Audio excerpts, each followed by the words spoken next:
Hi, this is Emerald and welcome to the Diamond Net, and today I'm going to be talking to you about repressed anger.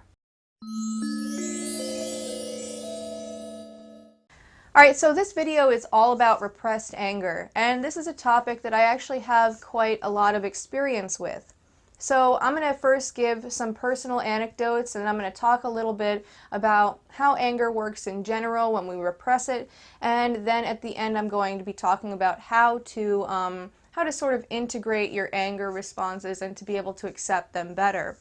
Alright, so my life story is basically that all the way through elementary school and in 6th and 7th grade, I got made fun of quite a lot. Like, it was an everyday occurrence, and sometimes it was really intense. And in fact, in 7th grade, it got really intense to the point where I had gum put in my hair like 3 times in 1 week. And I think the reason why I was the target for so much bullying was the fact that I was, number one, I was very eccentric. Like, I responded in a different way, I think, than most people would have to bullying.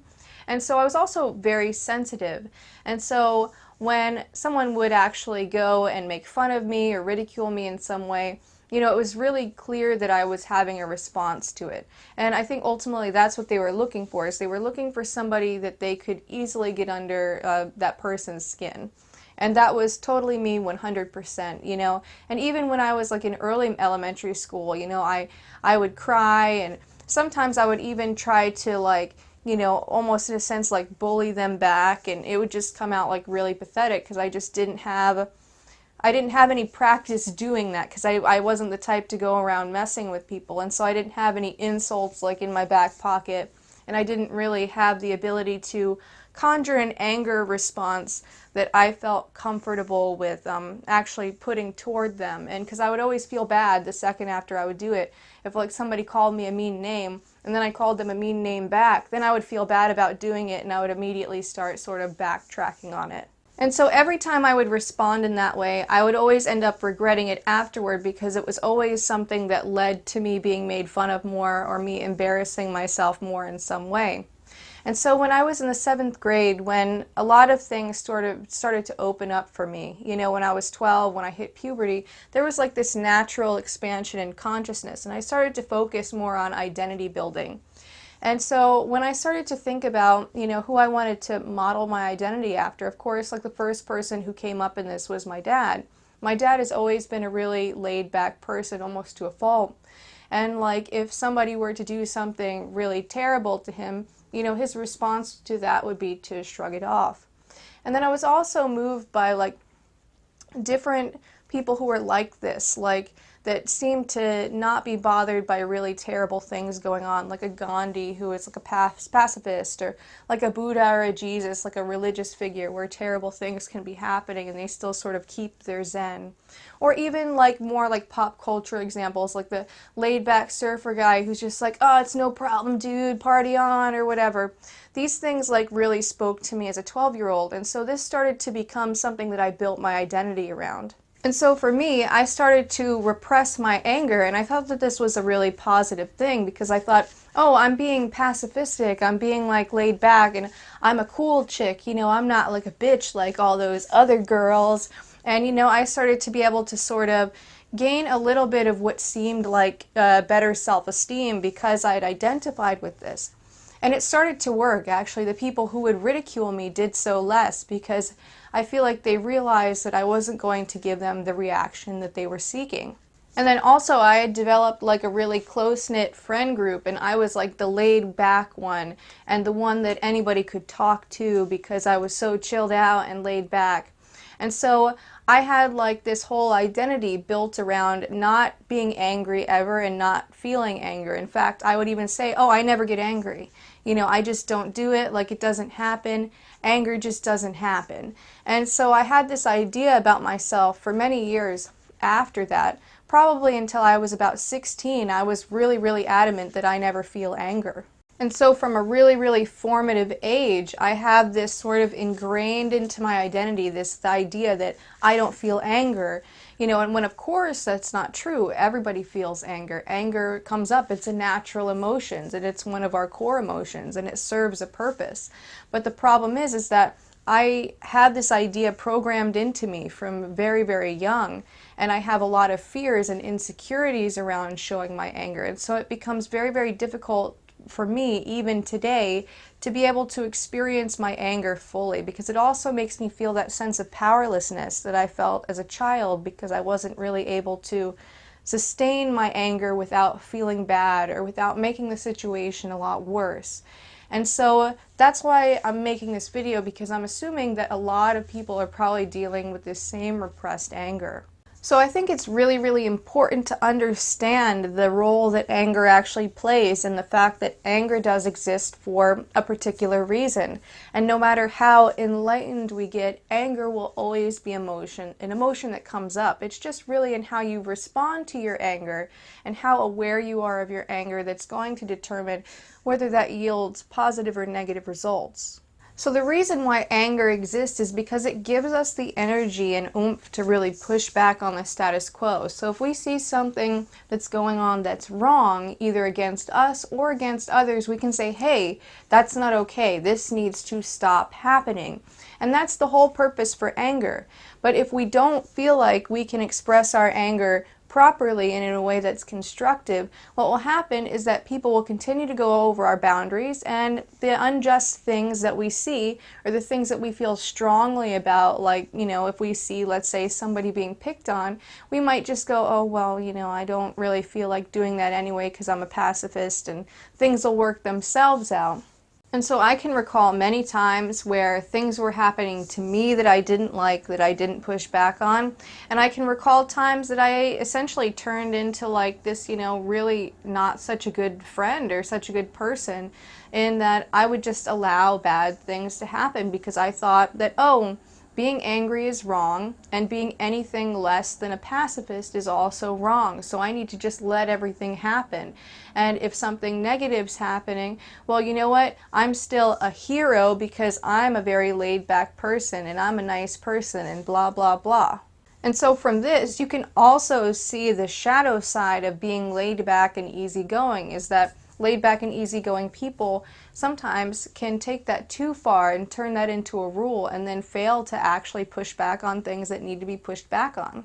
But another issue with suppressing and rejecting your anger responses is that anger doesn't go away when you do that. It just gets relegated to the shadow. And so whenever somebody is coming at you and you sense that they're trying to attack you, what'll happen is an anger response will naturally come up to a perceived injustice about them.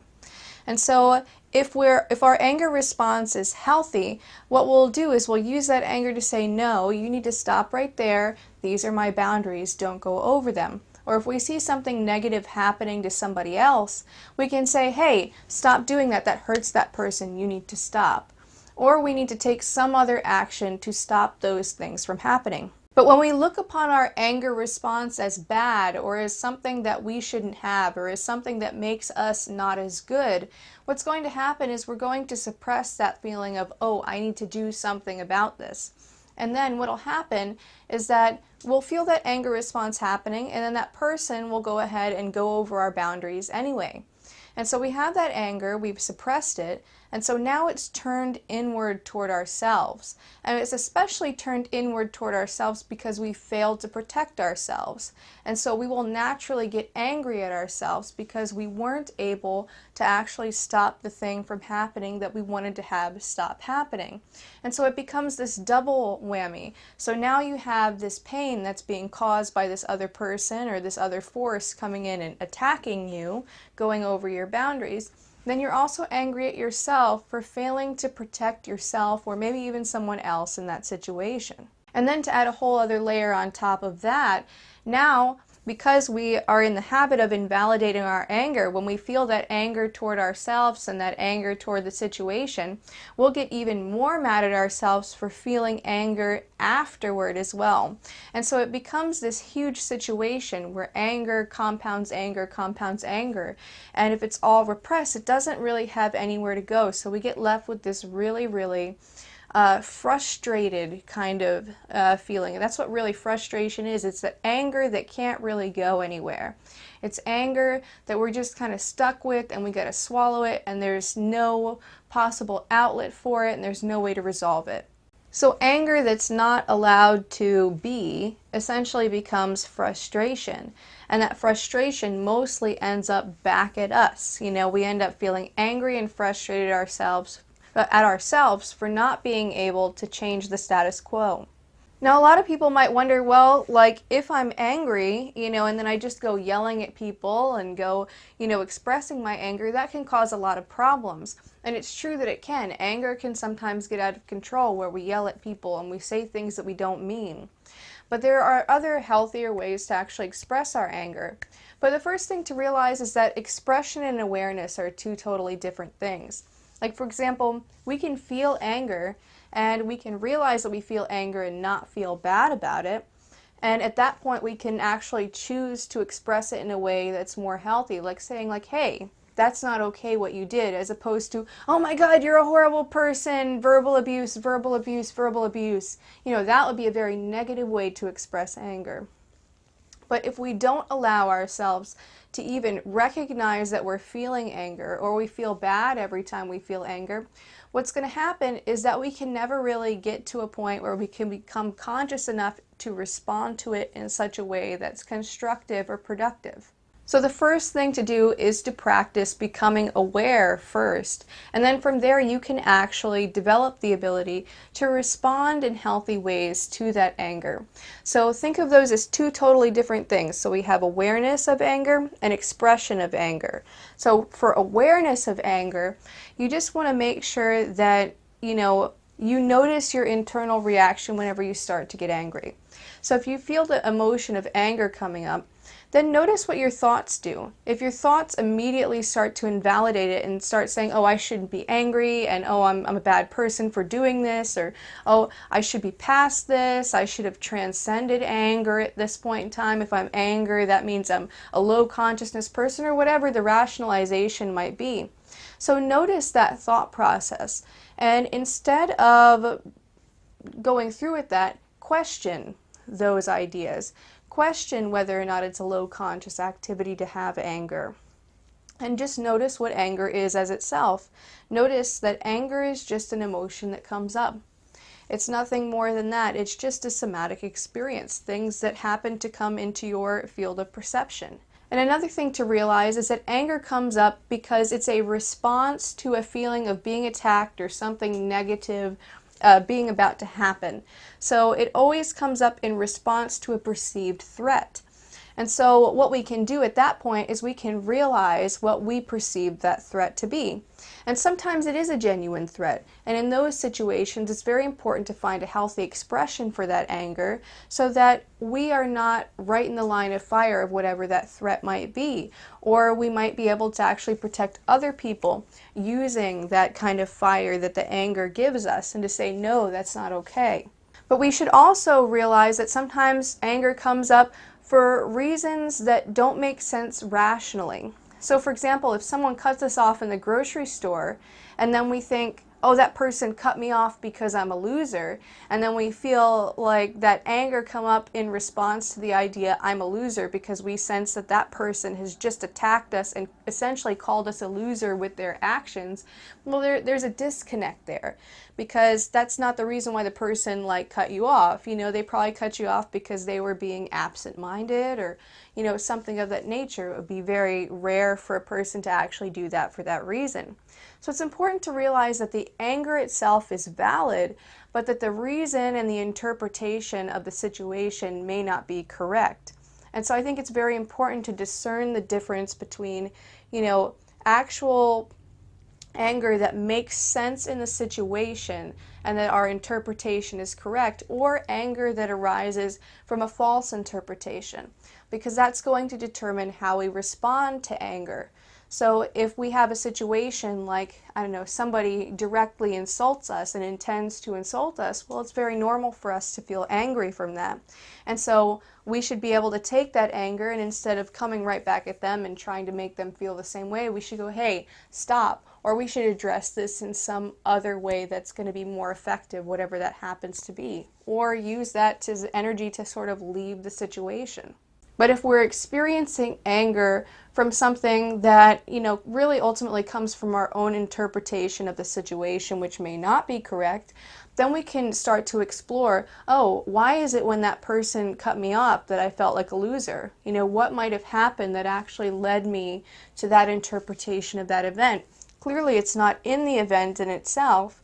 Also, what insecurities do I have around being a loser? What does being a loser actually mean? And what would it mean about my worth and value as a person? But ultimately, the first thing to do is to become aware of those anger sensations and emotions as they come up in the body, and to work on our mindsets around allowing those things to come up, because whenever an emotion is allowed to play out at full stretch, and whenever we watch it with just pure awareness, insights will come up. And so if we do have some kind of anger response in response to something that, if we look at the situation, it's not really what's going on. So for example, somebody cuts us off, doesn't mean that that person's calling us a loser. If we have that interpretation or some other situation like that, then we know that we have to look a little bit deeper, because there's some shadow stuff going on. So it's very important for us to change our mindsets around emotions, and especially anger, which tends to get particularly demonized, and to see emotions as valid happenings, things that happen to us because we are human. For humans, emotions serve a very important role for us, and no emotion is invalid, even if the interpretation that led to that emotion is invalid. So whatever happens to come up, whether you feel scared or, sad or angry or whatever it happens to be, there should be the idea that, oh, this emotion is coming up for a reason, and it's coming up for a valid reason, even if logically we know that the situation shouldn't make us feel that way.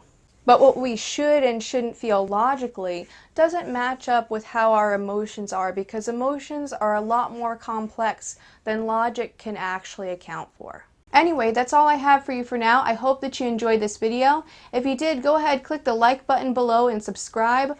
Also, go ahead and leave me a comment down below. I love hearing from you guys. Share this video with an open-minded friend.